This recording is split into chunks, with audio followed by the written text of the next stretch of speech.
मार्गदर्शन परीक्षा दृष्टि में बहुत बहुत स्वागत है आपका। आज हम आपके बीच में उपस्थित हैं विद्युत धारा के प्रभाव के साथ। हम अपने घर में प्रायः बल्ब को जलते देखते होंगे, हीटर को देखते होंगे, इस्त्री को देखते होंगे।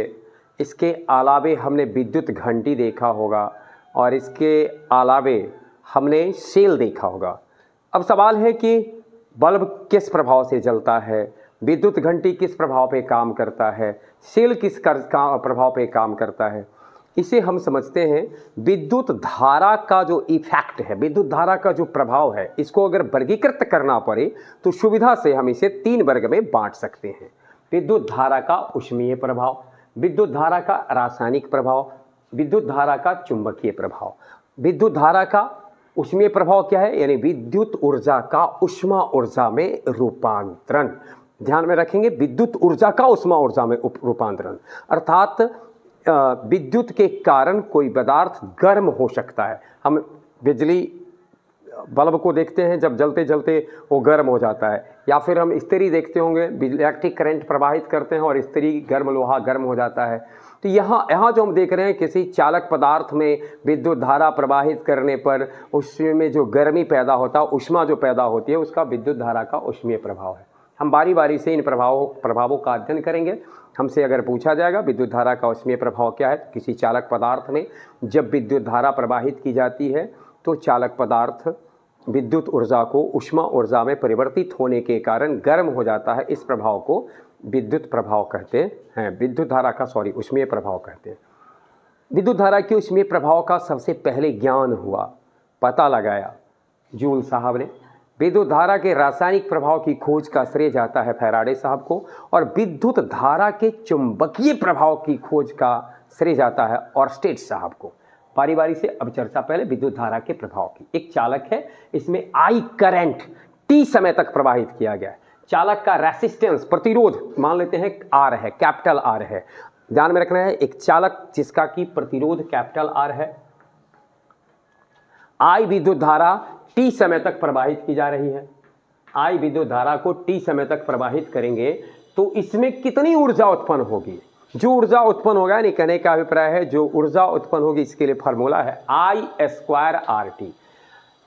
आई करंट को आर प्रतिरोध वाले चालक तार में टी सेकंड तक प्रवाहित करने पर जो विद्युत धारा, विद्युत ऊर्जा प्राप्त हुई, यही ऊर्जा ऊष्मीय ऊर्जा के रूप में कन्वर्ट हुआ। इसको H से सूचित करिए हीट एनर्जी को लेकर के, E से सूचित करिए इलेक्ट्रिकल एनर्जी को लेकर, E से भी सूचित कर सकते हैं, H से भी करते हैं। H बराबर आई स्क्वायर आर टी या E बराबर H बराबर आई स्क्वायर आर टी। आई धारा है, विद्युत धारा है, आर चालक पदार्थ का प्रतिरोध है, टी टाइम है, टी समय तक इसको प्रवाहित किया गया है। हम इसका मात्रक देखेंगे। अब इसका मात्रक स्वाभाविक है, विद्युत ऊर्जा का मात्रक क्या होगा, जो ऊर्जा का मात्रक होगा। ऊर्जा का मात्रक जूल होता है तो यह जूल होगा। जूल क्या हो, ऊर्जा क्या है, कार्य करने की जो हमारी क्षमता है, इसको हम लोग कहते हैं ऊर्जा। तो अब इससे कार्य क्या होगा, इसकी चर्चा आगे हम करेंगे। ऊर्जा का सीजीएस मात्रक जो विद्युत ऊर्जा का है वो कैलोरी होता है। कैलोरी को जब हम जूल में कन्वर्ट करेंगे, एक कैलोरी जनरली 4.184 जूल के अप्रॉक्स होता है। प्रयोग करने के लिए प्रयोगात्मक वैल्यू हम इसका लिख देते हैं 4.2 जूल। अब इससे अगर पूछा जाता है 1 किलो कैलोरी कितना होगा, तो 4200 जूल हो जाएगा। होगा क्या, 4184 जूल लिख दिया जा सकता है। 4.2 से जब बात किया जाएगा तो 4200 जूल लिख देते हैं। 1 जूल में कितने कैलोरी होते हैं, कन्वर्ट कर देंगे तो 1/4.2 भाग देंगे तो 0.24 कैलोरी होते हैं। ये ध्यान में हमें रखना है, कैलोरी और जूल के बीच की इस रिलेशन को डायरेक्ट भी पूछा जाता है। इसके बाद हमारा आता है 1 किलो वाट घंटा, व्यवहारिक मात्रक। घर में जो हम लोग बिजली उपभोग करते हैं तो उसमें यूनिट उठता है, हम लोग देखते होंगे बराबर की आता है इतना यूनिट इस महीने का। और बिजली दर का निर्धारण, बिजली बिल जो बनता है, आपके घर में कितना यूनिट आया इसको देखा जाता है, और उसके बाद दर क्या है। यूनिट का पता कैसे चलता है, यूनिट का पता चलता है किलो वाट घंटा से। किलो को हटाइए, वाट विद्युत शक्ति का मात्रक है, आगे देखेंगे। घंटा समय का मात्रक है। 1 किलो वाट घंटा, 1 किलो में 1000, वाट को रहने दें, घंटा को मिनट सेकंड में बदल दें। 1 घंटा में कितने सेकंड होंगे, 60 × 60। अब 1000 गुने 60 वाट सेकेंड, वाट सेकेंड को जूल कहते हैं। अब इस पूरे को गुना कर ले 36 के 3 4 5, 36 गुने 10 के पावर 5, 10 पर 5 जीरो, 1 पर 5 जीरो। जब इसको करेंगे 3.6 गुने 10 के पावर 6 जूल होगा। देखिए ये 5, और जब इसको 36 गुने 10 के पावर 5 या 3.6 गुने 10 के पावर 6। तो इस तरीके से हमसे अगर ये पूछा जाए कि 1 किलो वाट घंटा में कितने जूल होते हैं, 3.6 गुने 10 के पावर 6 जूल होते हैं। इसे एक BOT, board of trade unit, या एक विद्युत यूनिट कहते हैं। घर में जब आपका कोई बल्ब, अब जरा सा सोच ले, 60 वाट का कोई बल्ब है, 1 घंटा जलता है तो कितना बिजली करेगा, तो 60 गुने 1 यानी 60 वाट घंटा बिजली को उसने किया। छो अब इसको किलोवाट घंटा में बदलना है, 1000 से भाग देने, वाट घंटा को 1000 से भाग दे देंगे तो किलोवाट घंटा प्राप्त हो जाएगा। विद्युत ऊर्जा शक्ति गुने समय, E बराबर P गुने T। अब इससे आप जरा सा फार्मूला सब देखें कि E बराबर हमने लिखा है P गुने T। घर में उपभुक्त बिजली कितनी है, इसके लिए क्या है, बल्ब लगे होते हैं, पंखा लगे हैं, अलग अलग वाट के बल्ब लगे हुए हैं, तो आपको देखना पड़ेगा पहले उपकरण की संख्या कितनी है, अर्थात 60 वाट के बल्ब हैं, कितने बल्ब की संख्या, इसको देखिए। उसका सामर्थ्य क्या है, उस पर लिखा रहता है 60 वाट, इसका अर्थ है P 60 है। उसकी दैनिक यानी एक दिन में वो कितना घंटा चलता है, इसको देखना है। फिर दिन की संख्या कितनी है, तो D है। अब पूरा उपभुक्त विद्युत ऊर्जा हो गया NPHD। इसको किलोवाट घंटा में बदलेंगे तो 1000 से आपको भाग देना पड़ेगा, क्योंकि 1 किलो में 1000 होता है।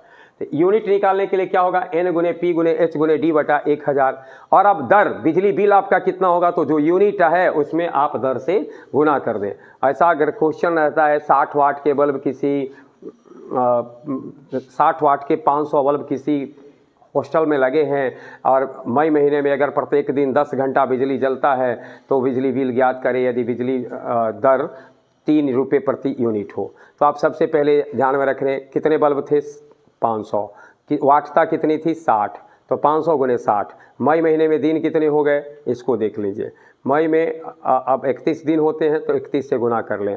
फिर एक दिन में कितना घंटा जला है, 10, तो बस सबको गुना करें, 1000 से भाग दें। ये इस तरीके का होता है, ये हमसे यूनिट निकलेगा। अगला हमारा है विद्युत कार्य।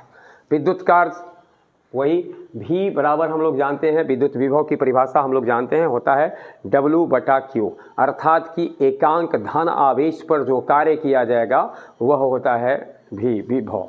अब इसको पलटिए, इससे लिख सकते हैं W बराबर V इंटू Q।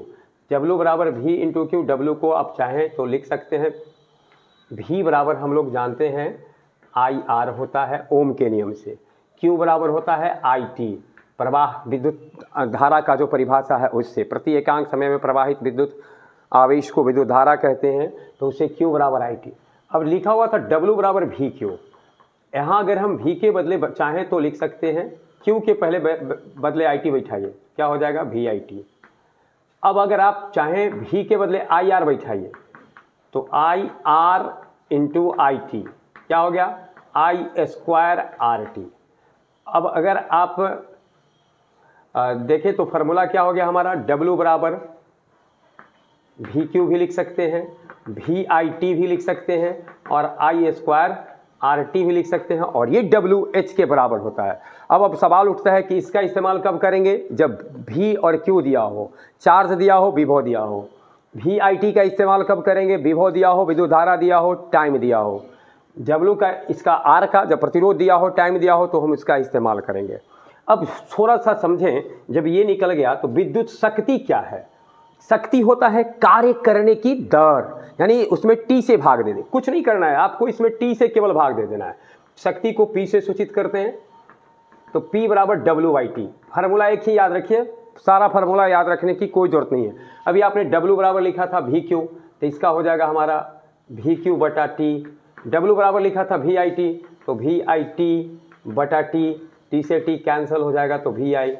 W बराबर आपने एक और लिखा I² RT, तो P बराबर I² RT बटे T, T से T कैंसिल हो गया तो I² R। अब P बराबर क्या किया गया, P बराबर आ गया WIT, P बराबर आ गया VQ/T, P बराबर आ गया I² R, यानी P बराबर W बराबर P T V I T I square R T V square T, सब में से टी टी से भाग दे देंगे तो आपको निकल जाएगा पी, क्योंकि पी बराबर होता है डब्ल्यू बाई टी, तो डब्ल्यू बाई टी तो I square R, V square by R. देखिए वी आई टी से भाग दे दिया गया है तो वी आई, इसमें टी से भाग हो गया आई स्क्वायर आर, इसमें टी से भाग हो गया वी आई। तो अब सवाल है कि हमको दोनों नहीं याद कर रहे हैं, इससे ज़्यादा अच्छा है केवल आप यह याद रखें, डब्ल्यू का फार्मूला याद रखें और पी जो होता है वह ध्यान में रखना है डब्ल्यू बाई टी होता है, बस इतना देखें। विद्युत शक्ति का मात्रक जूल प्रति सेकंड, जूल पर सेकंड को वाट कहते हैं। वाट यानी 1 वाट बराबर 1 जूल 1 प्रति सेकंड होता है, 1 जूल बटे 1 सेकंड यानी उसको हम लोग वाट कहते हैं। ऐसे व्यवहारिक मात्रक इसका एक अश्व शक्ति होता है, इंजन उंजन की शक्ति इसी में निकाला जाता है। पूछता है एक अश्व शक्ति में कितने वाट होते हैं, तो एक अश्व शक्ति में यानी एचपी हॉर्स पावर में 746 वाट होते हैं।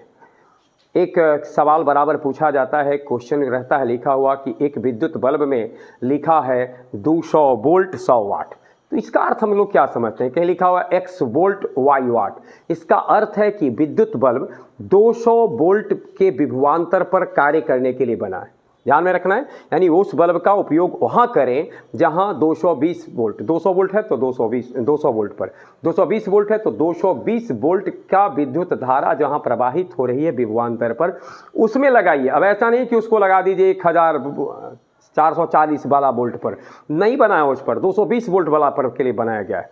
दूसरा, अब अगर 220 वोल्ट के विभवांतर वाले विद्युत धारा जहां प्रवाहित हो रहे हैं वहां पर आपने उसे लगाया है, तो अगला क्या है 100 वाट। इसका अर्थ है कि 1 सेकंड में वह 100 जूल ऊर्जा को कंज्यूम करेगा, 100 जूल ऊर्जा का उपभोग करेगा।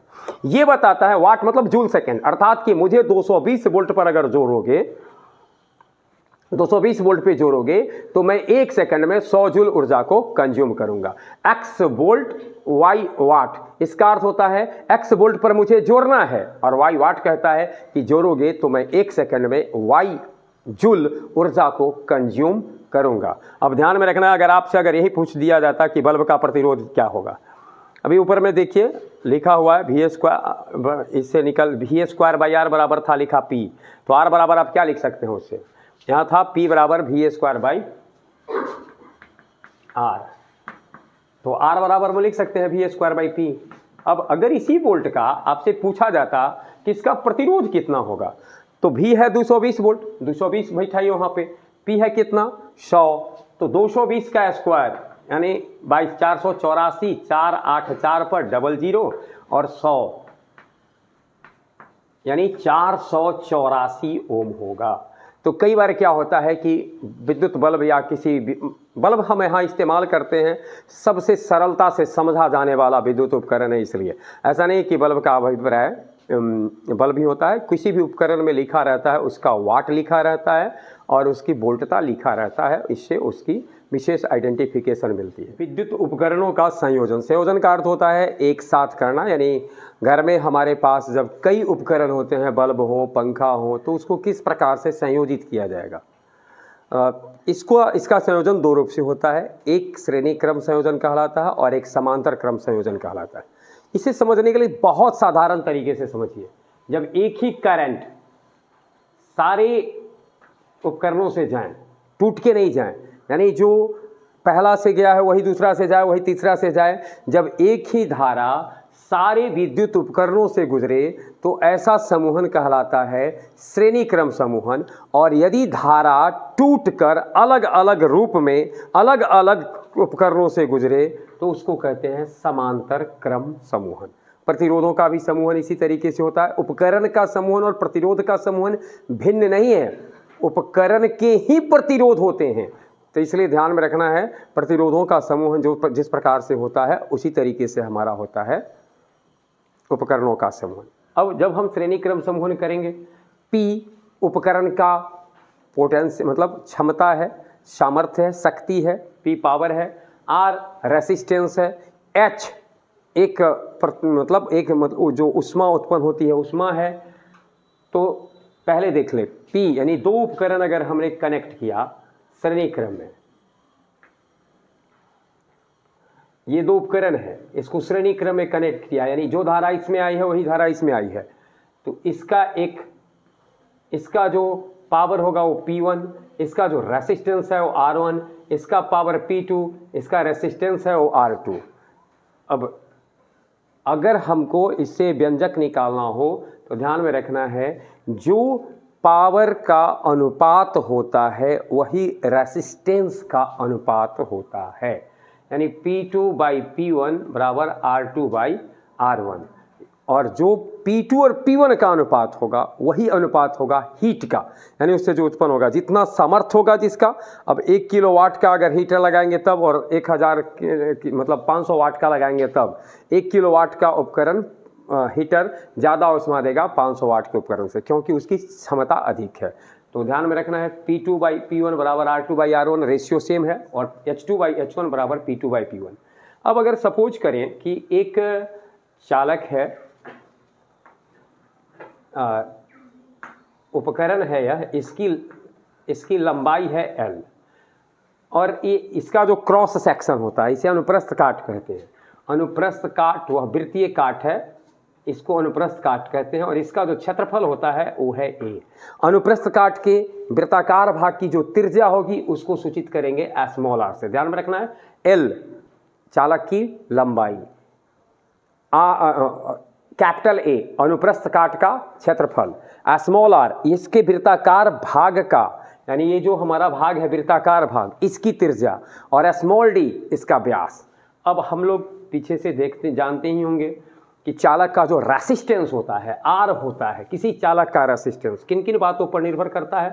R वैरीज करता है L पर, R सीधा यानी चालक तार की लंबाई के समानुपाती होता है, R वैरीज करता है 1/A पर अनुप्रस्थ काट के क्षेत्रफल के व्युत्क्रमानुपाती होता है, यानी अनुप्रस्थ काट के क्षेत्रफल, R ध्यान में रखना है, वैरीज L पर और व्युत्क्रमानुपाती होता है 1/A पर।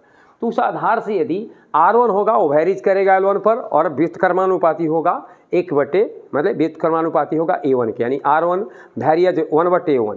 तो इस आधार से जब आप बैठाइएगा तो P2/P1 बराबर R2/R1 बराबर L2/L1, लेकिन जब A2 और A1 की चर्चा आएगी तो पलट जाएगा। क्यों? व्युत्क्रमानुपाती होता है, इसलिए A2 चला है नीचे, A1 चला गया है ऊपर। अब एरिया, वृत्ताकार भाग का क्षेत्रफल πr², πr1² πr2² होता, पाई कट जाता। अगर फिर व्यास है तो d1² d2² होता। ध्यान में रखना है हमको कि P2/P1 बराबर R2/R1 बराबर L2/L1 बराबर A1/A2 बराबर R1²/R2² बराबर d1²/d2²। ऐसा तब जब उपकरणों को श्रेणी क्रम में समूहित किया जाता है तब। इससे क्या पता चलता है? P directly proportional to resistance, H directly proportional to resistant, R directly proportional to L and R inversely proportional to A। अब सवाल है, जब ऐसा होगा, बल्ब को जब हम श्रेणी क्रम में जोड़ेंगे तो एक बड़ी घटना होगी। ध्यान में रखना, इसे बहुत कई बार पूछता है। बल्बों का या उपकरणों का समूहन जब श्रेणी क्रम में करेंगे तब क्या होगा, यानी बल्ब को जब श्रेणी क्रम में समूहित किया गया है तो कम शक्ति वाला, जिसका पावर कम है, जिसकी वाटता कम है, वह अधिक शक्ति वाले से ज्यादा रोशनी देगा। यही ध्यान में रखना है। कम, जिस 8 वाट का बल्ब है या 10 वाट का, 60 वाट का एक बल्ब है, 100 वाट का बल्ब है और श्रेणी क्रम में जोड़ दिया गया है तो 60 वाट का बल्ब अधिक प्रकाश देगा। बहुत ध्यान में रखना है। 100 वाट वाला कम प्रकाश देगा। अजीब बात है, यह होना यह चाहिए था कि 100 वाट वाला अधिक प्रकाश देना चाहिए। तो इसका यह भी हमें ध्यान में रखना चाहिए, वाटता से केवल मतलब नहीं है, समूहित कैसे किया गया है यह भी तो अर्थ रखता है। अब उसी को जब आप श्रेणी क्रम से हटा देंगे, समांतर क्रम में समूहित कर देंगे, तब समांतर क्रम में समूहन में क्या होता है? धारा I टूट कर जाती है। एक धारा I आया, अलग अलग प्रतिरोध से गुजरेगा तो इससे टूट गया। ये I1 I2 I3 के रूप में R1 R2 R3 प्रतिरोध से गुजरेगा। तो वहाँ क्या था? एक ही धारा सारे उपकरणों से, यहाँ क्या है? टूट कर आ रही है, उलट जाएगा उधर वाला, सब उलट दीजिए। P2/P1 बराबर हो जाएगा R1/R2, और जो ही R1/R2 उल्टा है सारा बदल दे। वहाँ से खाली यहाँ ध्यान में रखें, P2/P1 R2/R1 था, P2/P1 R1/R2 हो गया। P2/P1 इक्वल्स टू H2/H1 होगा, तो H2/H1 बराबर हमारा हो जाएगा, वही कहने का अभिप्राय P2/P1 बराबर R1/R2 बराबर L1/L2 बराबर A2/A1 पलट से चला जाएगा, उसका ठीक उल्टा हो जाता है। अब ठीक उल्टा हो जाता है तो स्वाभाविक है एक बात और आ जाता है, यानी इस स्थिति में जब हम बल्ब को सजाएंगे, बल्ब को समूहित करेंगे, संयोजित करेंगे, तो जो अधिक वोल्टता का वाट का बल्ब होगा वो अधिक वाट का बल्ब अधिक प्रकाश देगा, कम वाट का बल्ब कम प्रकाश देगा। कब? जब समांतर समूहन हो तब, जब श्रेणी क्रम संयोजन हो तो ऐसा नहीं होता है, उल्टा होता है। अब इस आधार से देखेंगे जूल साहब ने विद्युत धारा के ऊष्मीय प्रभाव संबंधी नियम दिया। एक से हम लोग काम चलाएंगे, इसी पर देखिए H वैरीज, H बराबर अभी हम लोगों ने लिखा I²RT, H बराबर I²RT। इसको थोड़ा देखें, H वैरीज करेगा I² के, H वैरीज करेगा R के, H वैरीज करेगा T के, यानी H समानुपाती होता है I, H समानुपाती होता है R और H समानुपाती होता है T। प्रथम नियम में इन्होंने कहा कि H समानुपाती होता है I² के जब R और T नियत हो, यानी ये दोनों जब कांस्टेंट कर देंगे तो ये दोनों कांस्टेंट, तो H वैरीज I², क्योंकि वैरीज का चिन्ह टूटेगा तो कांस्टेंट से गुना होगा और वह कांस्टेंट इक्वल होगा R और T के। तो पहला नियम जूल साहब का कहता है नियत प्रतिरोध पर नियत समय में अगर धारा प्रवाहित किया जाए तो उत्पन्न ऊष्मा प्रवाहित धारा के वर्ग के समानुपाती होता है। नियत प्रतिरोध और नियत प्रतिरोध वाले चालक से नियत समय तक अगर धारा प्रवाहित किया जाए तो उत्पन्न ऊष्मा प्रवाहित धारा के वर्ग के समानुपाती होता है। दूसरा पलटे, अब I को नियत कर दीजिए और T को नियत कर दीजिए, तो H वैरीज हो जाएगा R। यह कहता है नियत समय तक नियत धारा अगर प्रवाहित किया जाए तो उत्पन्न प्रतिरोध उत्पन्न ऊष्मा चालक के प्रतिरोध के समानुपाती हो। जिसका प्रतिरोध अधिक होगा वो अधिक ऊष्मा उत्पन्न करेगा, जिसका प्रतिरोध कम होगा वो कम ऊष्मा करेगा। अब स्वाभाविक है, इसी कारण से हम जब हीटर के तार लगाते हैं तो उसमें नाइक्रोम का इस्तेमाल करते, क्योंकि नाइक्रोम का प्रतिरोध तुलनात्मक अधिक होता है। हमको हीटर से ऊष्मा लेना है, ऊष्मा अब उससे प्रकाश नहीं लेना है, उससे ऊष्मा लेना है, इसलिए हम ऐसा चालक का इस्तेमाल करेंगे जिसका प्रतिरोध उच्च होगा। अब तीसरा नियम कहता है इसमें I कांस्टेंट, R कांस्टेंट, तो बच गया क्या? T। यानी अगर किसी चालक का प्रतिरोध नियत रखा जाए, चालक में प्रवाहित विद्युत धारा को नियत रखा जाए, तो उत्पन्न ऊष्मा प्रवाहित समय के कितना समय तक दिया गया है इसके, अर्थात समय के समानुपाती होता है, यह ध्यान में रखना है। बिल्कुल तीनों नियम को एक साथ हम कह सकते हैं, H varies I² varies R varies T। इसमें क्या है? R और T कांस्टेंट, इसमें I और T कांस्टेंट और इसमें I और R कांस्टेंट। ये जूल के नियम थे। अब कुछ संकेत हैं जिसको हमें ध्यान में रखना है इस दौरान जो इस्तेमाल किए गए। H ऊष्मीय ऊर्जा था, I विद्युत धारा है, R प्रतिरोध था, चालक का प्रतिरोध, T का इस्तेमाल समय के लिए किया गया, W विद्युत कार्य था और A अनुप्रस्थ काट का क्षेत्रफल था, स्मॉल r अनुप्रस्थ काट की त्रिज्या थी, स्मॉल d अनुप्रस्थ काट का व्यास था, P विद्युत शक्ति है, E विद्युत ऊर्जा है, L चालक की लंबाई है, V विभव या विभवांतर कह सकते हैं। ये चालक के विद्युत धारा के ऊष्मीय प्रभाव से संबंधित तथ्य थे। हम अगले वीडियो में आपके बीच में उपस्थित जब होंगे तो विद्युत धारा के ऊष्मीय प्रभाव पर कार्य करने वाले उपकरणों की चर्चा करेंगे। धन्यवाद।